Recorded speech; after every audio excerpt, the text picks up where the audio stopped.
Perkenalkan, nama saya Maria Amelia Sedobarek dengan NIM 2201140165. Nah, di sini saya akan menjelaskan tentang materi pendekatan dalam pengajaran IPS SD. Yang berikut kita masuk pada pengertian pendekatan pembelajaran. Pendekatan dapat diartikan sebagai titik tolak atau sudut pandang kita terhadap proses pembelajaran. Yang itu adalah yang merujuk pada pandangan tentang terjadinya. Yang berikut ada pendekatan pembelajaran menurut para ahli. Menurut Sagala 2011 nomor 68, pendekatan pembelajaran merupakan jalan yang akan ditempuh oleh guru dan mahasiswa dalam mencapai tujuan instruksional untuk suatu satuan instruksional tertentu. Yang berikut ada pribadi 2010 nomor 27 menyatakan pendekatan pembelajaran dapat diartikan juga sebagai prosedur yang digunakan guru untuk menciptakan pembelajaran yang efektif dan efisien. Yang berikut B ada pengertian pembelajaran IPS. Pembelajaran IPS juga merupakan upaya untuk pembelajaran peserta didik dalam ilmu sosial, humaniora, dan masalah sosial kehidupan. Yang berikut ada pendekatan dalam pembelajaran IPS.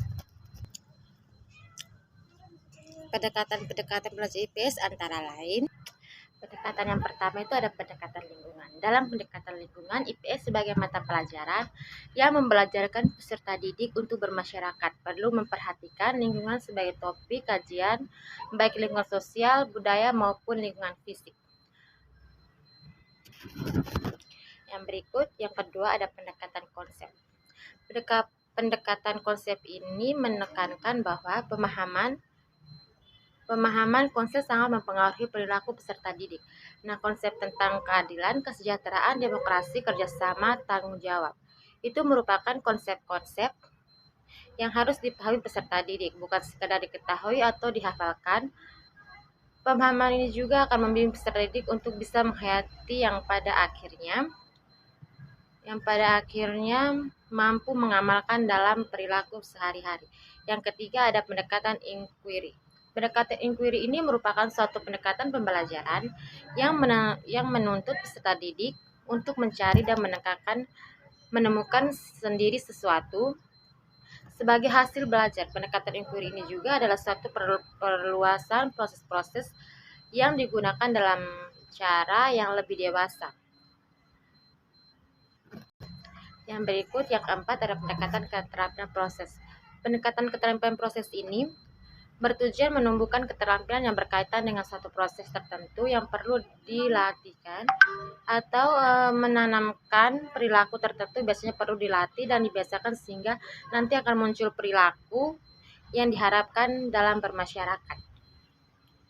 Yang berikut ada pemecahan masalah. Pendekatan pemecahan masalah ini akan mengenalkan peserta didik pada masalah-masalah dalam kehidupan di masyarakat, misalnya masalah lingkungan hidup yang tidak bersih, tertib di sekolah yang belum dipatuhi, masalah narkoba, kenakalan remaja, kemiskinan, dan sebagainya. Yang berikut ada pendekatan deduktif dan induktif. Pendekatan deduktif dan induktif ini termasuk ke dalam jenis pendekatan tradisional. Pendekatan nasional merupakan pendekatan di mana guru cenderung lebih aktif dibandingkan peserta didik dan metodenya cenderung monoton. Pendekatan atau model pembelajaran tradisional cenderung berasumsi bahwa peserta didik memiliki kebutuhan yang sama. Adapun pendekatan induktif itu diawali dengan menemukan kenyataan-kenyataan yang ada di dalam masyarakat berikut fakta dan datanya. Guru dapat mengangkat contoh-contoh konkret dan generasinya dari fakta dan data tersebut menjadi sebuah konsep, misalnya tentang kemiskinan, korupsi, lapangan kerja, kesejahteraan, dan sebagainya.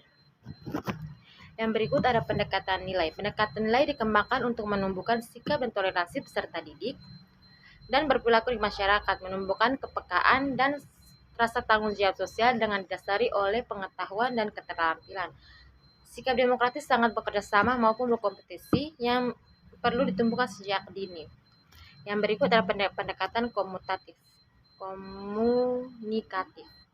Pendekatan komunikatif mengutamakan efektivitas komunikasi guru dan peserta didik. Pendekatan ini memperhatikan tingkat kematangan kognitif peserta didik dan sekuensial materi atau istilah bahasa yang digunakan guru adalah istilah-istilah yang digunakan guru haruslah dimengerti dan dipahami sehingga tidak terjadi miskonsepsi atau salah pengertian.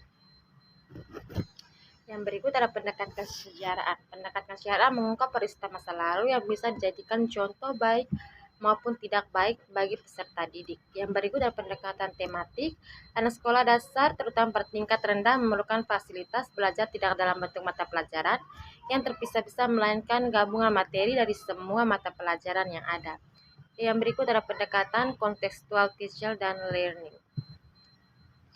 Pembelajaran ini merupakan suatu model pembelajaran yang intinya membangun guru untuk mengaitkan materi pelajaran yang kehidupan nyata dan memotivasi peserta didik mengaitkan atau antara pengetahuan yang dipelajari dan memberi kehidupan mereka. Yang berikut ada pendekatan berbasis proyek.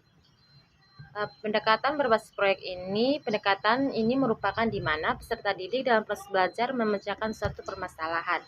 Yang berikut adalah pendekatan quantum teaching. Pendekatan quantum teaching ini merupakan ramuan atau kayak rakitan dari berbagai teori atau pandangan psikologi kognitif dan pemrograman yang jauh sebelumnya sudah ada.